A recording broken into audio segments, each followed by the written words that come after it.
Okay, g'day again everyone. Alright, we're finally,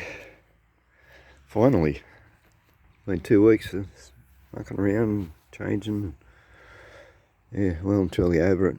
But anyway, first thing, we've got our final height. It was sort of sitting a bit higher before because I didn't have the back cage on it. That cage has got a considerable amount of weight.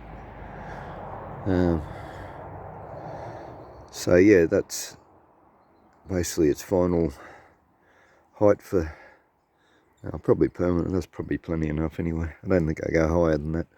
Already when I drive it, I can notice a little more sway in it when I'm cornering. It's, yeah, changed it a little bit. It's also because of the weight of the cage and the engine and the cage and everything being behind the axles, it's actually lifted the front just a little, about an inch.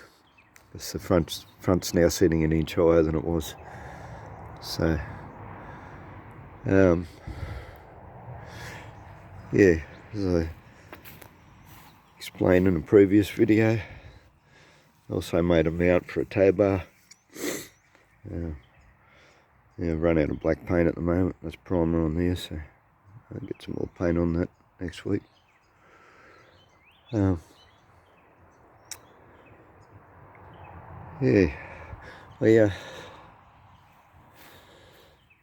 still, I'll put it back together. As I said, this is the third time I've pulled the gearbox apart.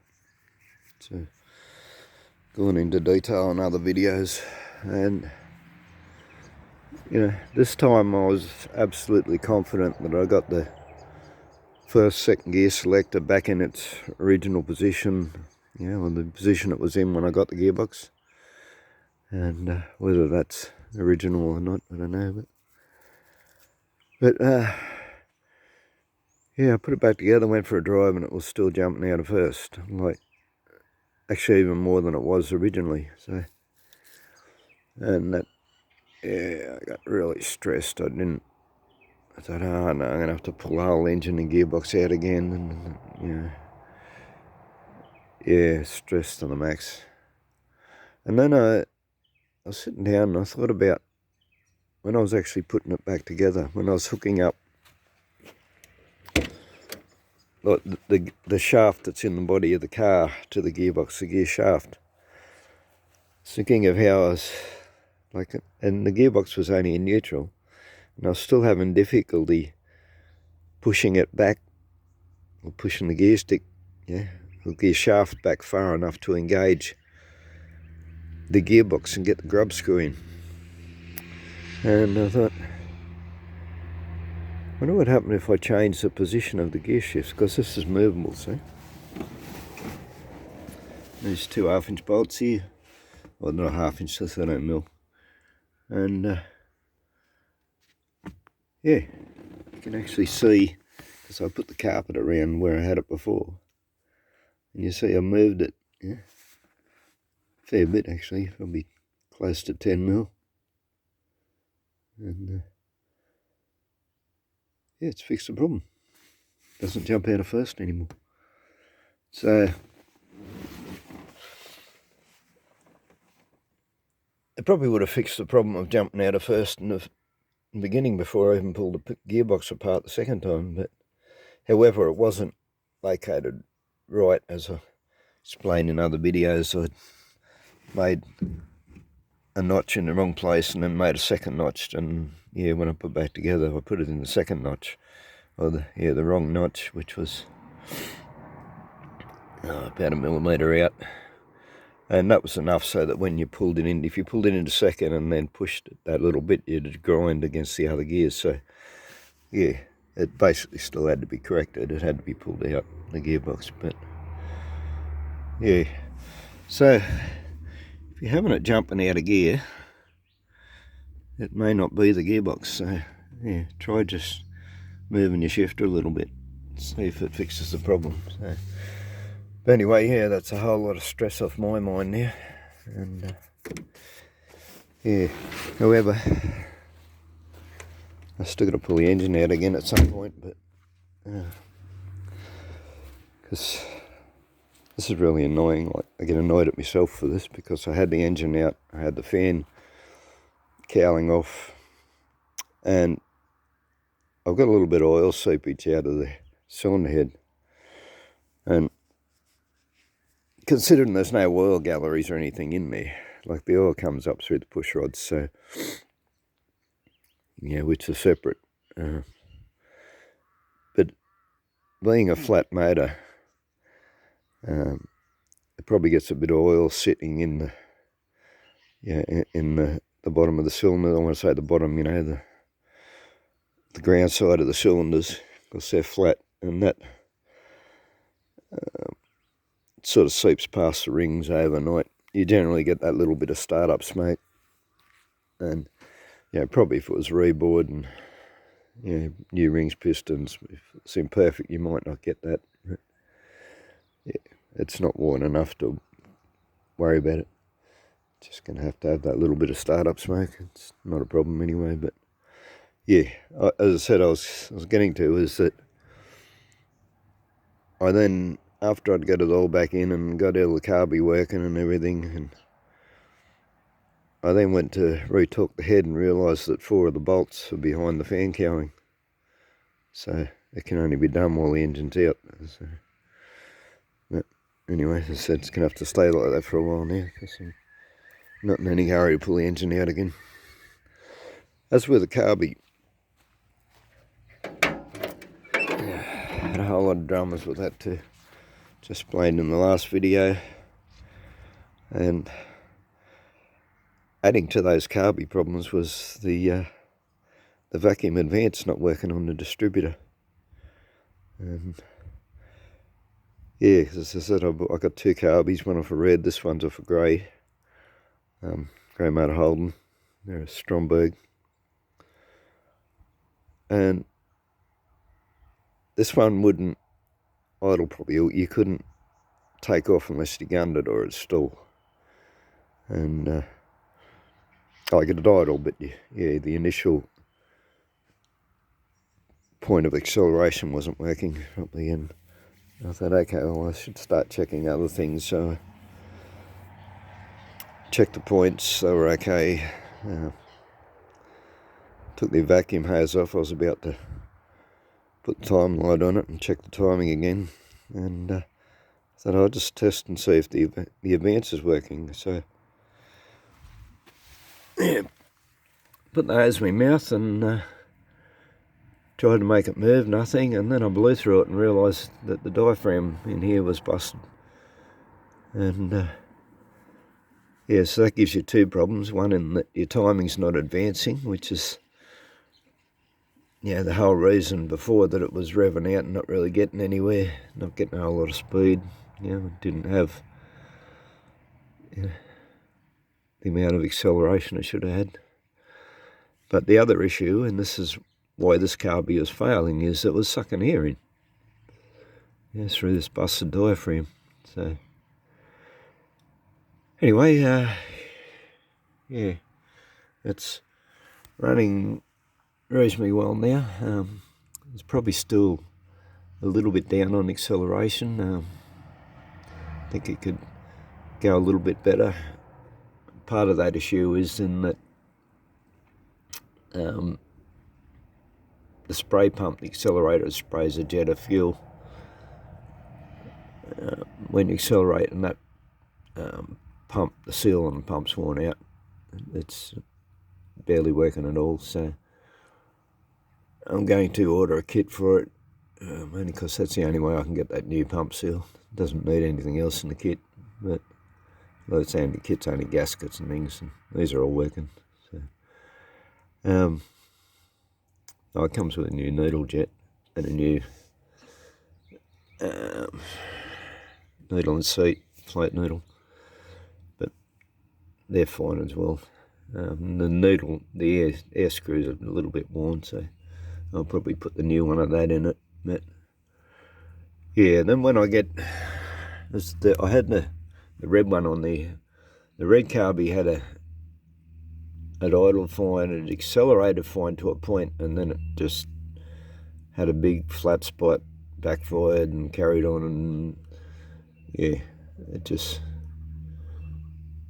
wasn't going to work. I think like that one was terribly corroded, that carby, and I think I still hadn't got all the corrosion out of the channels and stuff. But yeah, when you gunned it, when you revved it hard, it did accelerate the engine quicker than what this carby does. But I was looking at them, they're basically the same carby, tiny bit bigger on the base. It's actually a better fit. I might see if I can, yeah.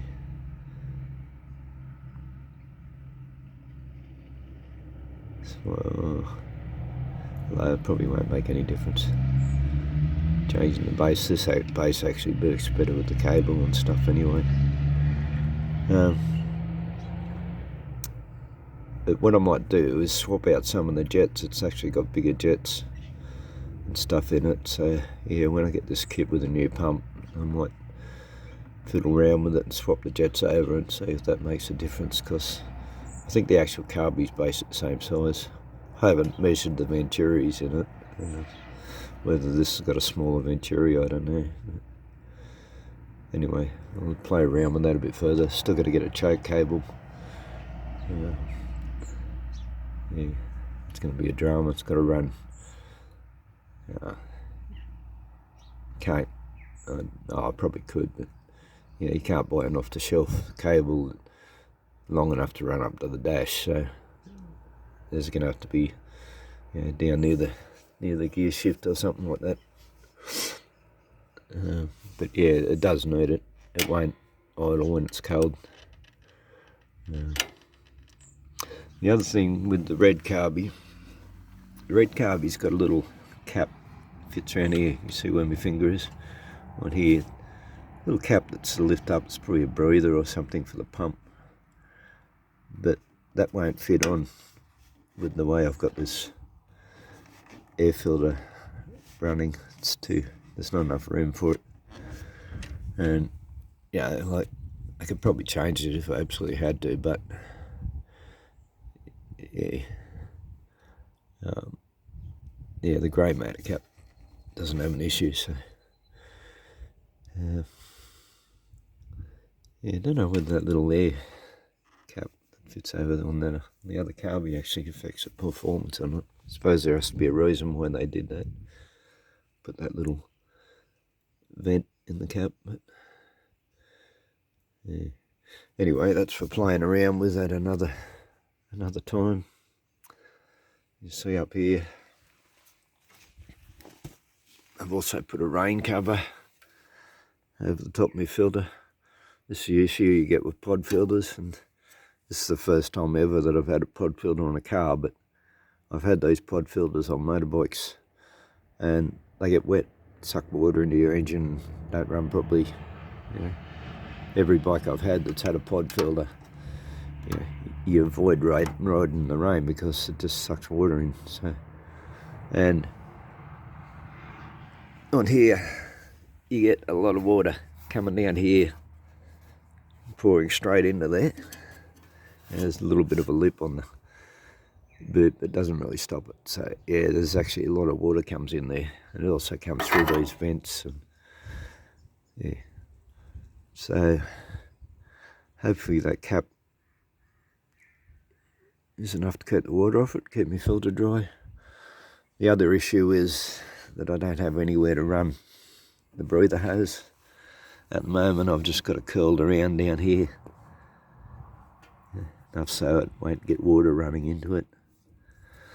And yeah, it's not spitting oil out, there's not really any issue there. So what I'm going to do is you can actually buy a breather that's like a little mini pod filter for your oil breather, and so I'll get one of them and a new bit of hose, and I'll also run that up under here as well, so it won't get wet either.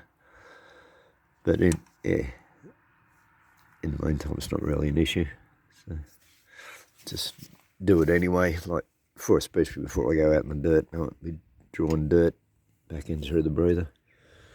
So, yeah. Anyway, that's where we're up to. We've made a bit of progress. It's now driving reasonable.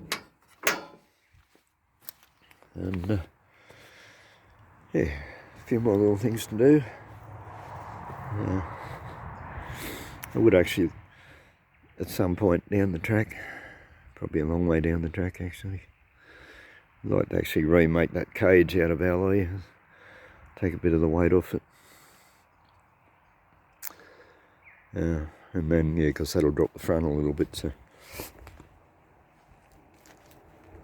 Then,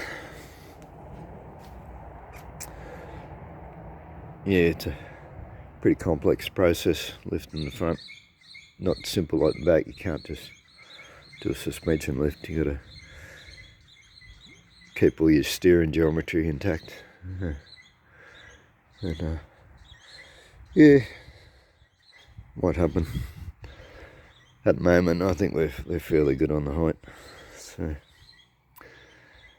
and eventually too, I'm going to got an issue with this, and this comes from not being the greatest panel beater. I'm not even up to a standard I can really be happy with, but anyway. And I made up this bonnet because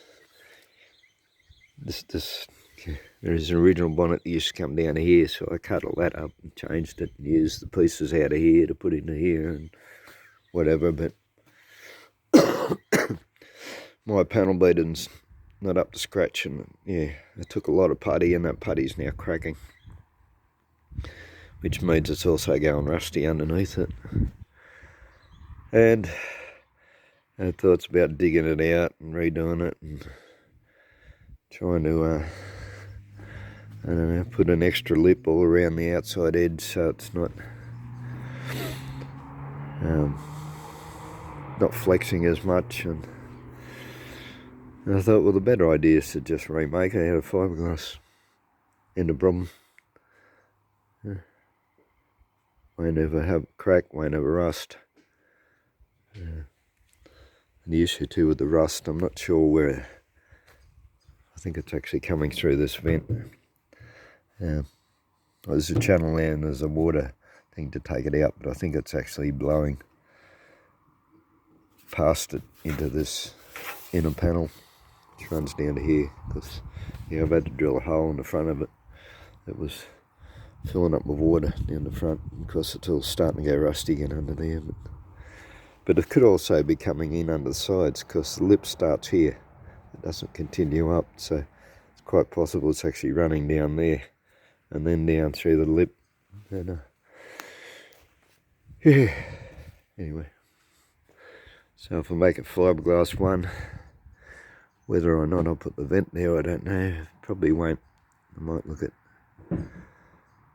well, you really probably do need a vent. I was thinking you could run vent tubes down the front, but I had a Camry which had the air breathers down the front, and whenever you got in traffic it sucked in fumes, like really bad. It was a airport design, so yeah, that's not the best idea. Yeah, I probably will run a vent up there, but just have to make sure it seals properly. Anyway, that's enough rambling for now. We've got it to where I'm happy to drive it now. It's not having any major issues. The new clutch is great. Yeah. Made sure I got a clutch that's spring loaded, got a spring loaded plate, and yeah, this used to shudder really badly, and yeah, there's none of that at all now. It's clutch is perfect, and yeah, it only cost me $2.20. Looked it up online, and then I found an agent locally that does their products, and yeah, it was good. Anyway, thanks for watching, and hit like please.